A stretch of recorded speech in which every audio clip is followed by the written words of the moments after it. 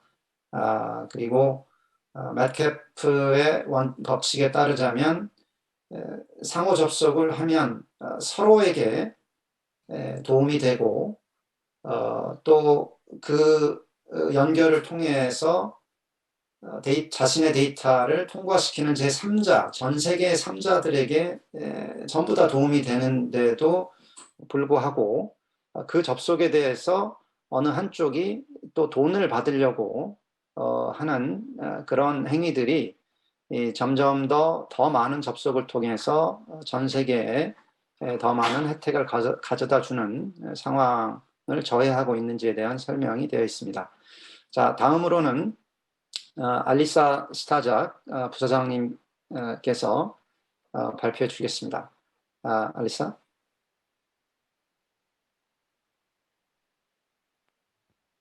Thank you, and 감사합니다. OGP 회의에 초대해 주셔서 감사합니다. 또 이렇게 훌륭한 발표자분들과 함께 말씀을 드릴 수 있어서 기쁘게 생각합니다.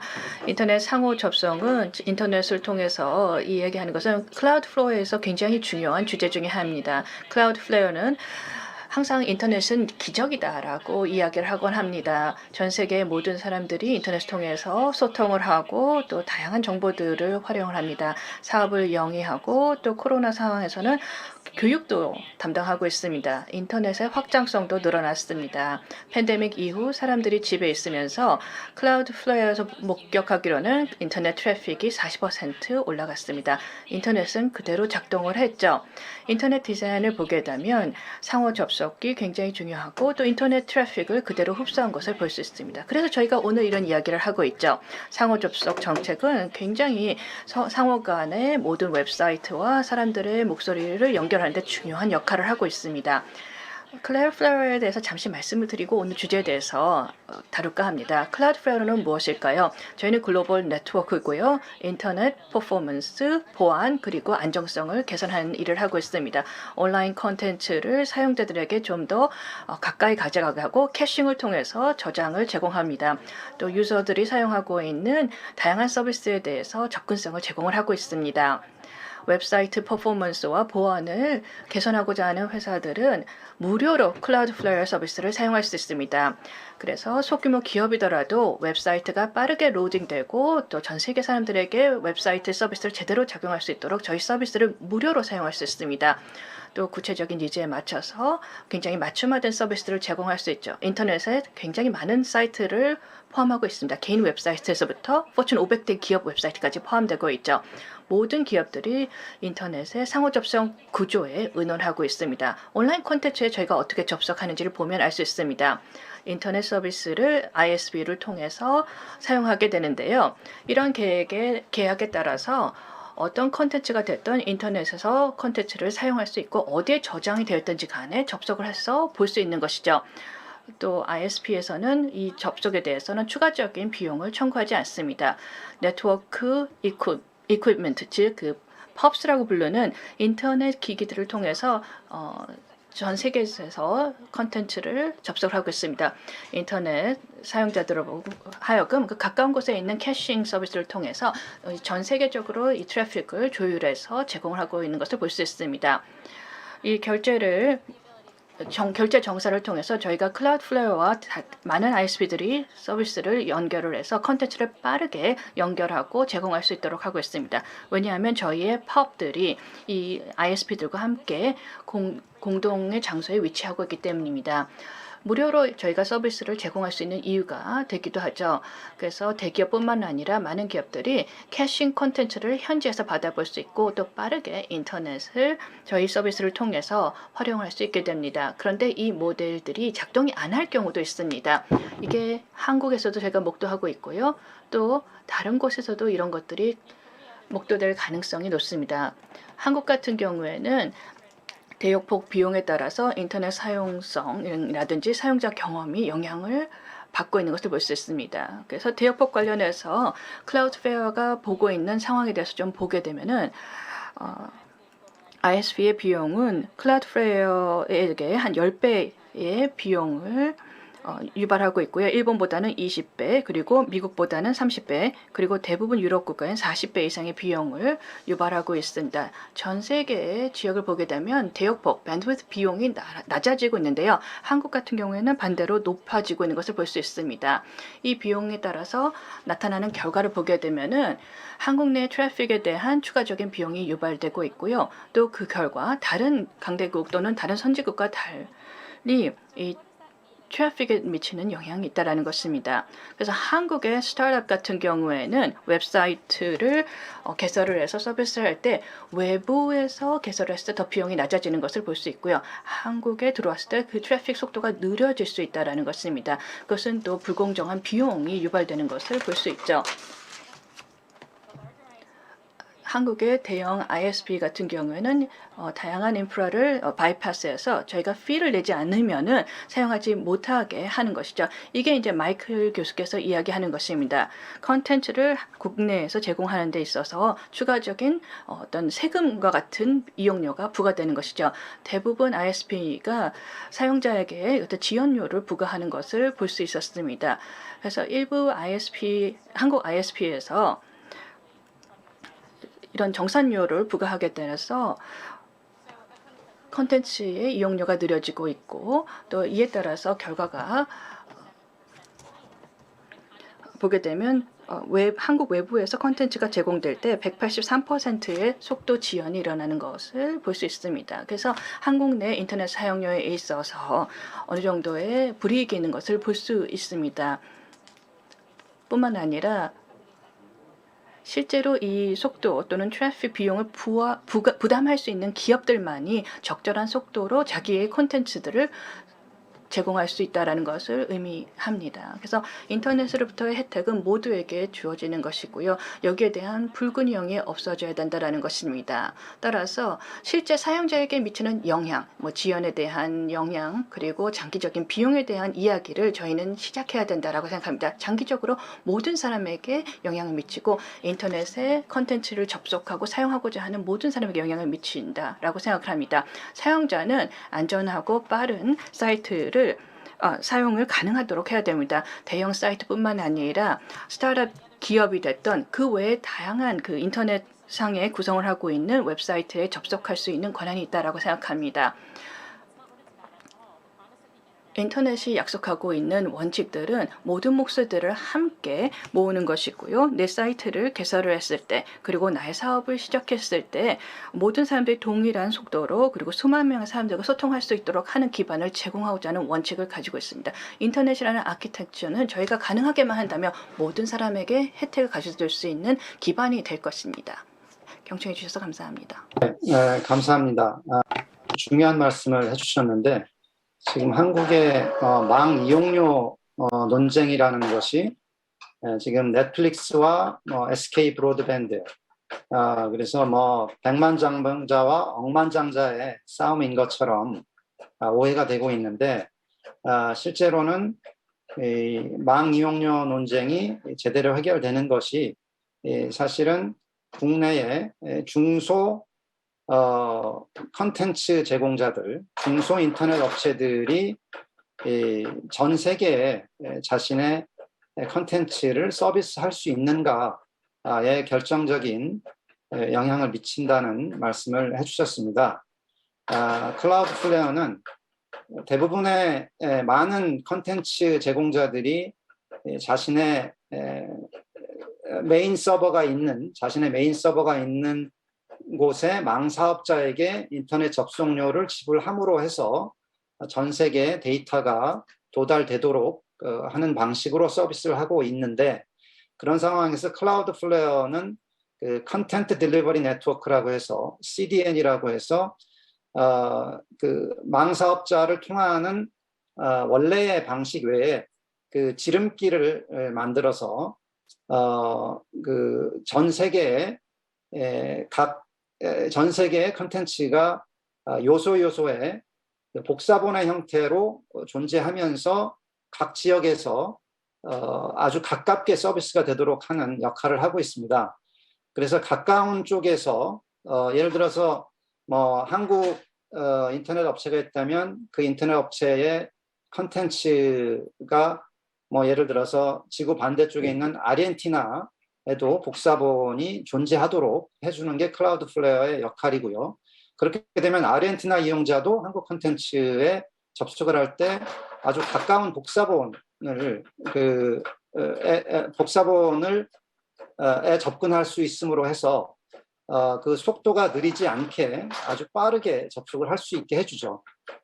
그런데 한국 같은 경우는 이 CDN 업체가 그 접속을 하기에는 CDN 그 클라우드플레어 같은 CDN이 국내에서 활동하기에는 한국 망사업자들이 매우 그 높은 그 가격을 접속료를 요구를 하고 있습니다. 요구를 하고 있어서 결국에 그 클라우드플레어의 아주 대형 고객들 외에는 중소 고객들을 국내에서 서비스해주기가 어려운 상태고 결국은 그 클라우드플레어가 이 중소 고객들을 위해서는 무료로 제공하는 서비스인데 그 서비스의 혜택을 국내 업체들은 전혀 받지 못하고 있는 상황입니다. 그러다 보니까 그 해외에 서비스를 콘텐츠 하려고 하는 업체들이 한국 업체들이 한국에서 서비스를 하지 못하고 해외에 나가서 그 CDN 서비스를 이용하는 그런 상황이 반복이 되고 있습니다. 한국의 망이용료 문제가 한국의 콘텐츠 생태계에 어떤 악영향을 미치는지를 설명을 해주신 것 같습니다. 자, 그러면 인도네시아 상황에 대해서 다말 후니아르토 님의 발표를 들어보시도록 하겠습니다. 말씀드린 것처럼 지금 인터넷 접속이 좋지 않은 곳에 계셔서 그 비디오 없이 음성으로만 발표하시겠습니다. 다말? 네, 대단히 감사합니다. 오늘 이렇게 OGP 회의에 참여를 하여서 모든 분들과 함께 발언할 수 있는 기회를 주셔서 감사드립니다. 망 중립성은 컨텐츠나 앱, 디바이스 등과는 상관없이 ISP들이 중시하는 것인데요.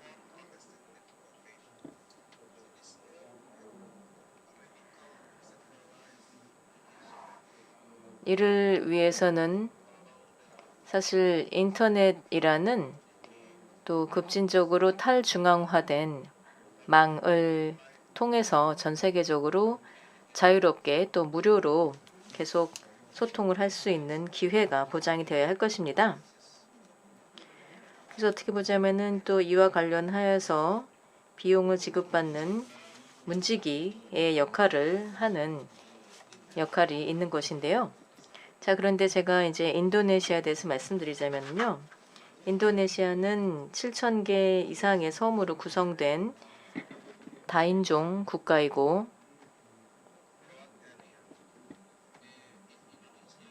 굉장히 영토가 넓습니다. 인도네시아에서는 인구 70% 이상이 다양한 통신사를 통해서 인터넷 서비스를 제공을 받고 있으며 대부분 모바일을 통해서 인터넷에 접속을 하게 됩니다.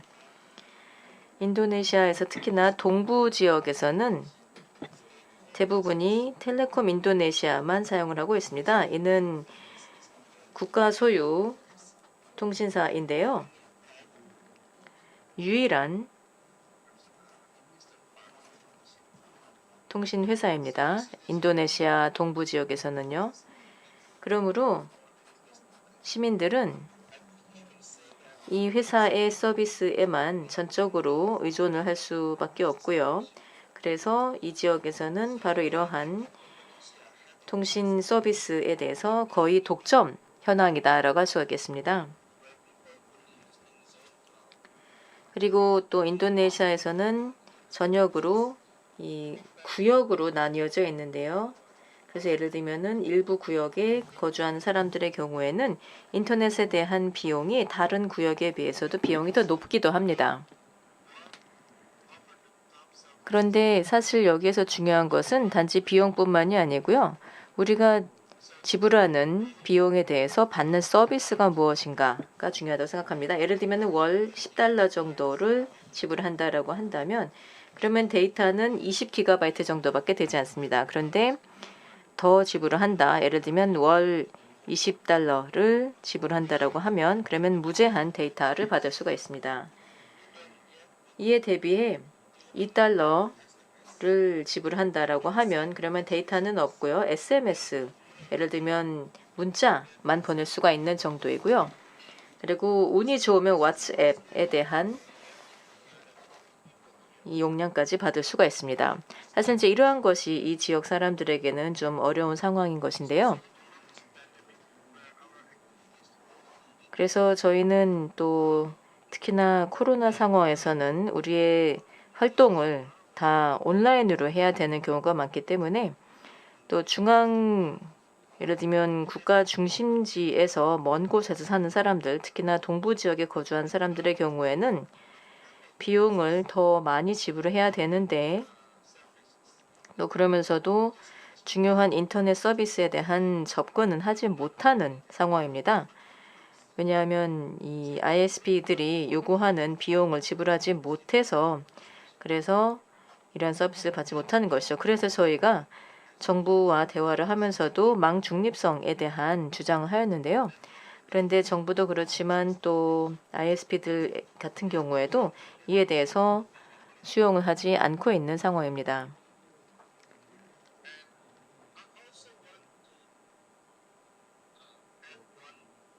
한 가지만 더 말씀을 드리고자 하는데요.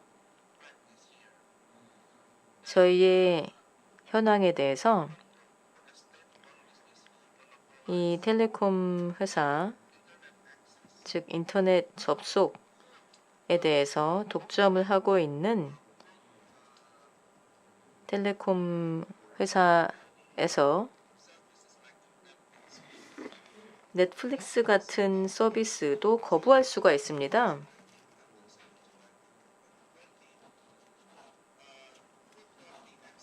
그래서 예를 들면 2019년 1월부터 2020년까지 텔레콤 회사들을 통해서는 넷플릭스를 접근할 수가 없었습니다. 왜냐하면 그 당시에 이 텔레콤 그룹이 넷플릭스와 유사한 서비스, 이 관계사의 서비스를 보호하고자 했었기 때문입니다. 그래서 넷플릭스와 관련하여서 또 부정적인 홍보도 했었고요. 그래서 결국에는 넷플릭스를 시청을 하려면 그러면 이 통사를 바꿔야 되는 상황이었었는데 사실 저희 같은 경우는 이 통사가 하나밖에 없기 때문에 현실적으로 가능하지 않은 상황이었었던 것입니다.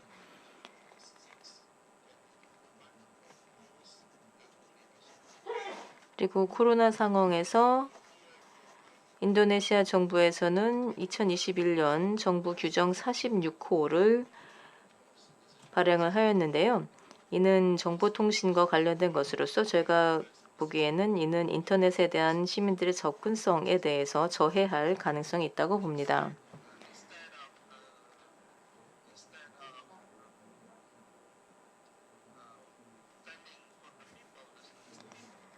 결국 시민들의 고려를 하기보다는 ISP를 통해서 인터넷에 접근을 할 때 평등하지 않은 접근성을 허용을 하고 있는 것입니다. 그리고 또 과거에 이와 관련된 표준을 개발을 하는 데 있어서도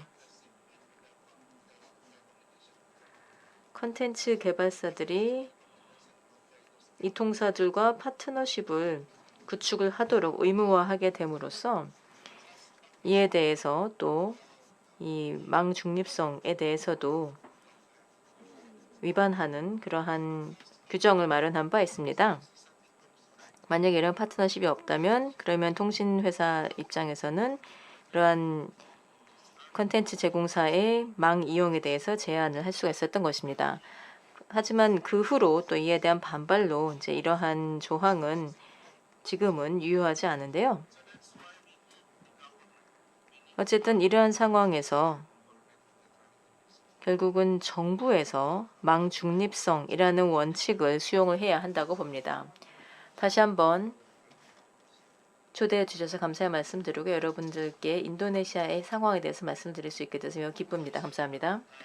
네, 다마르님께서 말씀하신 인도네시아의 규정은 법 규정은 모든 컨텐츠 제공자가 인도네시아 내에서 서비스를 하려면 인도네시아의 망사업자와 직접 협상을 해야 된다라는 그런 내용이었습니다. 그런데 아까 그 비디오에서도 말씀드렸지만 인터넷이라는 것은 우선 인터넷이라는 세계에 접속료를 내고 발을 들이게 되면 그 다음에 접속료를 이미 낸 이상 접속료를 받은 그 지역의 망사업자는 전 세계의 모든 컴퓨터에 그 전 세계의 모든 컴퓨터와의 소통을 자기의 고객들을 위해서 중개해 줄 의무를 이미 갖게 됩니다.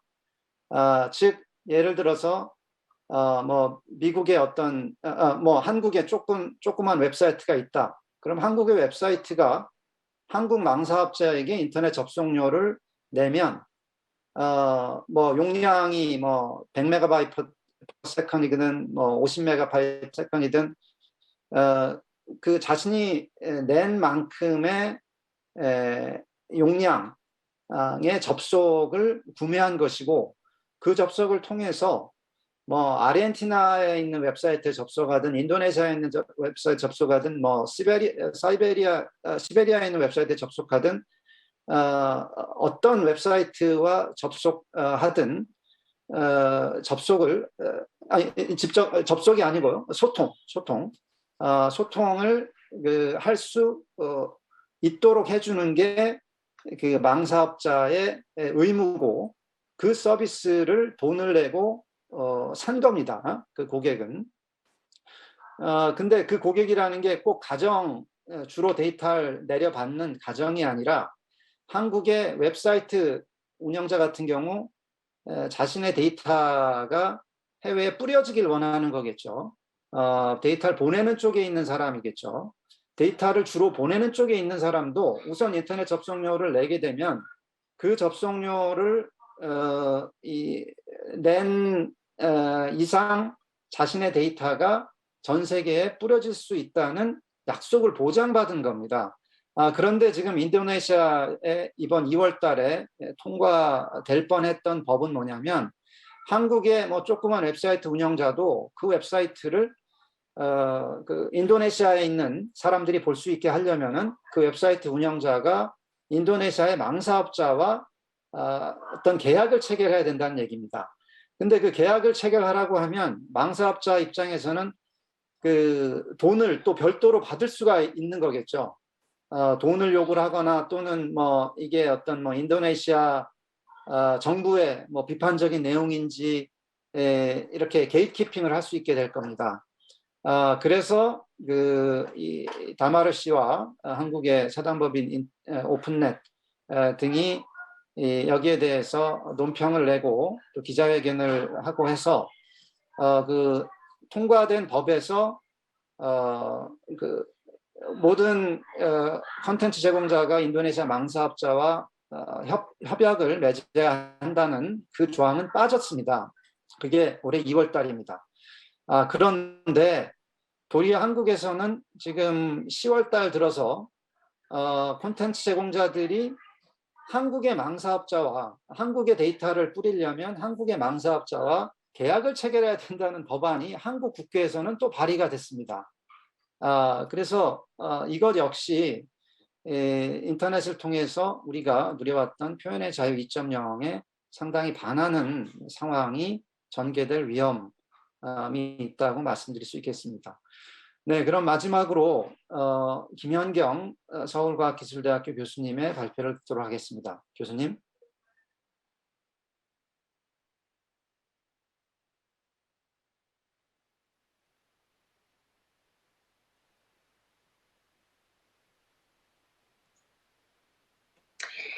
네, 안녕하세요. 방금 소개받은 서울과학기술대학교 김현경입니다. 우선 이렇게 유익하고 정말 좋은 논의에 참여할 수 있는 기회를 주셔서 감사드리고, 저는 한국의 어떤 독특한 현상에 대해서 박경신 교수님께서 잘 설명을 해주셨지만 조금 보완하는 의미로서 토론을 가름하도록 하겠습니다. 망을 둘러싼 이해관계자는, 네트워크를 둘러싼 이해관계자는 여러분들이 잘 아시다시피 이렇게 CAP, Content and Application Provider와 그리고 뭐 ISP와 엔드 유저 등이 있을 것입니다. 그래서 한국도 교수님. 이렇게 비슷하게 ISP가 티어 1, 2, 3 사업자들로 이루어져 있고, 근데 교수님, 한국의 전체 조금 보기로 독특한 현실은 부탁드립니다. 뭐냐 하면 ISP가 시장에 진입하기 위해서는 엄격하게 정부의 허가를 득해야 됩니다. 그래서 소수의 대기업만이 참여하는 어떤 독과점적인 구조를 유지할 수밖에 없는 그런 어떤 자연 독점 사업의 특성을 이런 인터넷 ISP 시장이 보여주고 있고요. 반면에 이 CAP는 부가통신 사업자라고 해서 여기는 자연 독점이 아닌 자유 경쟁입니다. 어떤 사업자든지 간에 자유롭게 시장에 진입할 수 있고, 그래서 뭐 이런 부분에 대해서는 일정한 부분 개인정보 보호라든지 뭐 명예훼손이라든지 이런 부분에 대한 행위 규제만 있고, 시장의 진입과 어떤 영업에 있어서는 매우 자유로운 규율 체계를 가지고 있습니다. 네, 아마 이렇게 ISP에 대해서 엄격하게 진입에 있어서의 제한을 하고 있는 거는 인도네시아와 거의 비슷하지 않을까라는 생각이 듭니다. 아까 인도네시아 쪽에서 발표를 해주신 것처럼. 이렇게 봤을 때 상호 접속을 해야 되는, ISP들 간에 상호 접속을 해야 되는 그 상황에서 한국의 그런 접속료 구조는 어떠한가에 대해서 보면 국제적 기준하고는 좀 다릅니다. 어떤 글로벌 스탠다드 같은 경우는 피어링이건 트랜지시건 간에 전부 다 규제하지 않고 상호 자율 협정에 의한 방식에 의해서 이루어지고 있는 것으로 알고 있는데, 한국은 그렇지 않습니다. 한국은 이런 부분에 있어서 정부가 아주 엄격한 규율을 하고 있습니다. 인터넷망의 접속 관련돼서 동등 접속, 접속료 정산 방식에 대해서 법규에서 아주 세세하게 규정을 하고 있습니다. 특히 ISP 간의 계위를 정하는 기준조차도 어떤 경우에 첫 번째 1티어고 2티어고 3티어인 기준에 대해서도 법에서 아주 상세하게 규정을 하고 있습니다. 그리고 또 무엇보다도 굉장히 놀라운 거는 국제적 기준에 있어서 피어링은 무정산, 즉 서로 정산하지 않는 것이 원칙인데 한국은 그렇지 않습니다. 한국은 같은 티어 간에도 접속에 있어서 상호 정산을 하도록 되어 있기 때문에 오히려 많은 발신을 유발하는 쪽에서 어떤 상호 접속에 대한 비용을 지불해야 되는 구조입니다. 같은 티어임에도 불구하고.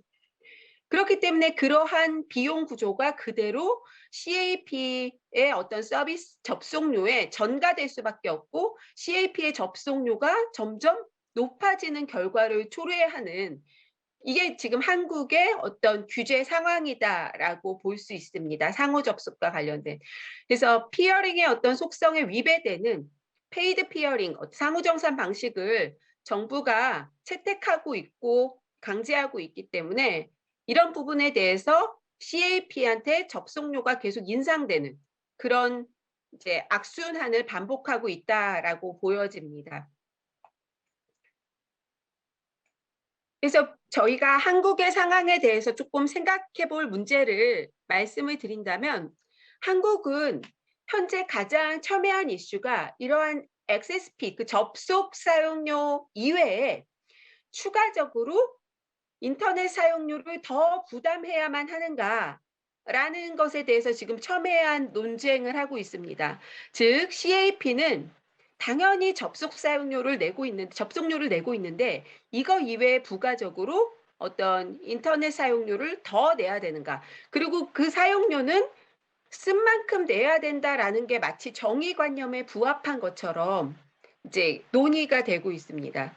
그래서 굉장히 안타까운 게 지금까지 비용 지불에 있어서 가장 정의로운 표현은 쓴 만큼 낸다라는 것이고 인터넷망 사업자 즉 ISP들은 이러한 정의 명제를 기반으로 콘텐츠 사업자 즉 CAP한테 쓴 만큼 내라. 그게 정의관념에 부합하다라고 요구하고 있는 것입니다. 근데 이런 부분들이 기존의 유선 전화망의 사용에 있어서 쓴 만큼 낸 경험을 가지고 있고 그거에 비추어서 정의관념에 부합한 것인 것처럼 이제 느껴지게끔 프로파간다를 하고 있기 때문에 저는 그런 부분이 가장 우려스러운 점이라고 할 수 보입니다. 전통적인 전화망과 인터넷 상호 접속은 전혀 다른 개념임에도 불구하고 한국에서는 이렇게 PSTN이 다시 쓴 만큼 내는 구조가 다시 부활해야 된다. 부활도 아니죠. 기존에 없던 구조니까 이걸 새로이 만들어야 된다라는 논의가 굉장히 첨예하게 진행이 되고 있습니다. 근데 이 페이드 피어링 논쟁은 예전에도 있었죠. 아까 말씀해 주셨듯이 2012년에 유럽의 통신사업자협회, 즉 ETNO가 주장을 했는데 발신자 지불 방식, SPMP 방식을 통해서 일종의 접속료 정산 모델을 제안했다가 OECD나 베렉 모두 반대한 것으로 알고 있습니다. 그러한 사안에 대해서 우리나라에서는 이거를 입법화하자라는 움직임이 있을 정도로 접속료 이외에 사용료를 내야 된다라는 논의가 진행 중입니다. 그래서 그와 가장 근접한 법이 최근에 통과된 넷플릭스법입니다.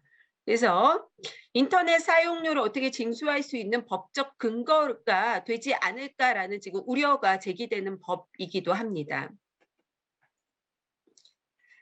다음 두 번째 문제는 과거에 해외로부터 유입되는 컨텐츠가 그렇게 많지 않았습니다. 한국에. 그런데 한국에는 글로벌 티어 1 ISP 사업자가 없는 상황에서 지금 현재 해외에서 유입되는 컨텐츠가 트래픽량이 매우 많기 때문에 트랜짓 비용에 대한 부담이 이제 ISP한테 크게 작용하고 있는 것으로 보입니다.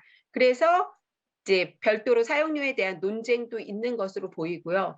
그래서 현재 한국의 대표적인 ISP라고 할 수 있는 SKT, KT, LG U+의 대부분의 트래픽이 다 해외에서 이렇게 70% 가까이 유입되고 있고, 이 부분에 대해서 한국은 글로벌 1개 원티어 사업 ISP 사업자가 없기 때문에 중계 접속, 국제망 중계 접속료를 부담해야 되고, 이러한 부담을 망 사용료로 전가시키려는 움직임이 현재 한국의 어떤 입법과 시장에서 이제 쟁점화되고 있는 사안들입니다. 근데 안타까운 것은 한국은 IT 강국으로 알려져 있고, 어떻게 보면은 5G 상용화를 세계 최초로 한 나라입니다. 그럼에도 불구하고 글로벌 원티어 ISP가 없다라는 거는 굉장히 한국의 어떤 네트워킹 정책이 제대로 된 것인가에 대해서 좀 의문을 제기할 필요는 있다라고 보여집니다. 그 밖에 IXP와 관련된 문제를 좀 말씀을 드리고 싶습니다. 모두 다 아시다시피 IXP의 경우에는 예전에 ITU-T에서도 이 국제 인터넷 연결 비용을 줄이기 위한 지역의 어떤 IXP 설정 및 연결을 승인하였고, 이것들을 이제 지역 협력을 통해서 구축하도록 안내한 바 있습니다. 그래서 한국도 역시 이런 ISP가 존재하기는 합니다. 이렇게 4개의 ISP가 중심적으로 존재를 하는데, 아까 말씀드렸던 한국의 대표적인 ISP인 KT, SK 브로드밴드, LG U+의 경우에는 각각 다 IXP 사업을 하고 있습니다. 그러니까 어떤 가장 중립적인 ISP라고 할 수 있는 KINX에 들어오기보다는 이들은 다 각자 자기의 그 IXP 사업을 하고 있기 때문에 KT를 포함한 국내 1개의 ISP들은 국내 어떤 중립적인 IX 접속을 계속 거부하고 있습니다.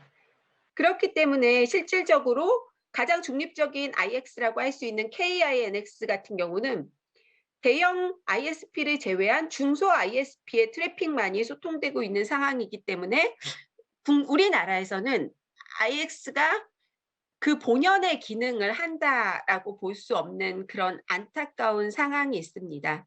그래서 한국의 이러한 쟁점들에 대해서 지속적으로 공유하고 함께 고민할 수 있는 여건과 시간이 되었으면 좋겠습니다. 예, 제 논의는 여기에서 마치도록 하겠습니다. 네, 감사합니다.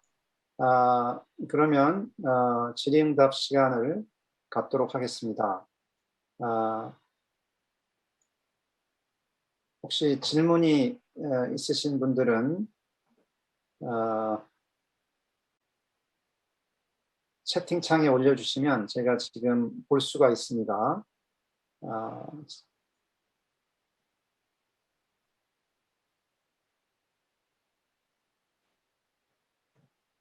아직 질문이 들어오지를 않고 있는데요. 혹시 그 기술팀에서 질문이 좀 들어오시면 좀 알려주시면 감사하겠습니다. 혹시 제가 질문을 하나 드려도 괜찮을까요? 예, 좋습니다. 네. 제가 한 가지 여쭤보고 싶은 게, 한국에서는 이번에 넷플릭스 판결에서 이제 넷플릭스가 일본의 통신사를 통해서 접속해서 한국의 그런 SK 브로드밴드와 이제 어떤 접속 연결을 했다라고 볼 수 있는데, 그러한 상황에서 판례가 법원이 무엇이라고 했냐면, 넷플릭스가 ISP인 컴캐스트와 AT&T 그리고 버라이즌 등의 착신망 이용 대가를 지불하고 있기 때문에 SK 브로드밴드에도 접속하지 않고 그냥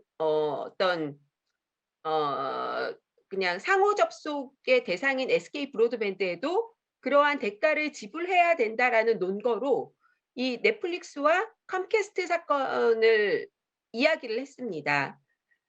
이게 타당한 건지에 대해서 여쭈어보고 싶습니다. 실질적으로 넷플릭스가 컴캐스트나 AT&T와 접속을 여기서 착신을 했다라는 건 접속을 했다라는 건지, 아니면은 실질적으로 예. 정말 SK 브로드밴드와 같은 입장에서 연결을 했다라는 건지 그러니까 명확하지 네. 않기 때문에 그 부분에 대해서 혹시 아시는 바가 있으면 좀 여쭙고 싶습니다. 예, 그건 제가 우선 답변 드리겠습니다. 아마 그 넬슨 연구원님과 스타작 부사장님도 보완해 주실 수 있을 것 같은데요. 2014년도에 넷플릭스와 컴캐스트가 일종의 그 지름길 접속을 했었습니다. 그러니까 그 전에는 이 상위 망사업자를 통해서 접속을 하다가 뭐 상위 망사업자 또는 CDN을 통해서 접속하기도 했었는데 이제 직접 접속을 했고 그 접속료를 낸 적이 있었습니다. 그리고 그런 비슷한 접속료를 지금 SK 브로드밴드가 요구를 하고 있는 겁니다. 그런데 문제는 그 당시에는 넷플릭스가 초창기였기 때문에 자발적으로 내겠다라고 한 면도 있고요. 그리고 그 당시에는 넷플릭스가 자체 CDN을 가지고 있지 않았습니다. 그래서 그 당시에는 그 데이터를 지금은 예를 들어서 데이터를 한국으로 곧바로 상위망사업자를 통하지 않고 곧바로 배달해주는 그런 시스템을 자기가 돈을 들여서 만들어놨는데 그 당시는 그런 게 없었습니다. 그래서 콤캐스트 이용자들에게도 더 가깝게 전달해주는 그런 CDN이 없었기 때문에 컴캐스트 데이터 센터와 접속을 했고 그러면서 이제 돈을 자발적으로 낸 상태고 지금은 넷플릭스는 CDN을 통해서 아주 가깝게 빠르게 전달해 줄 수가 있는데 서울에서 접속을 하면 할 수가 있는데 거기에 대해서 별도의 또 돈을 낼 이유가 없다. 왜냐하면 다른 망사업자들 지금 전 세계 망사업자들 중에 넷플릭스한테 그런 추가 접속료를 요구하는 곳은 지금 SK 브로드밴드밖에 없거든요. 그래서 지금 낸 적이 있으니까 내야 한다라고 주장을 하고 있는데 과거에 상황이 다를 때 낸 적이 있다고 해가지고 지금 반드시 내야 하는 건 아니거든요.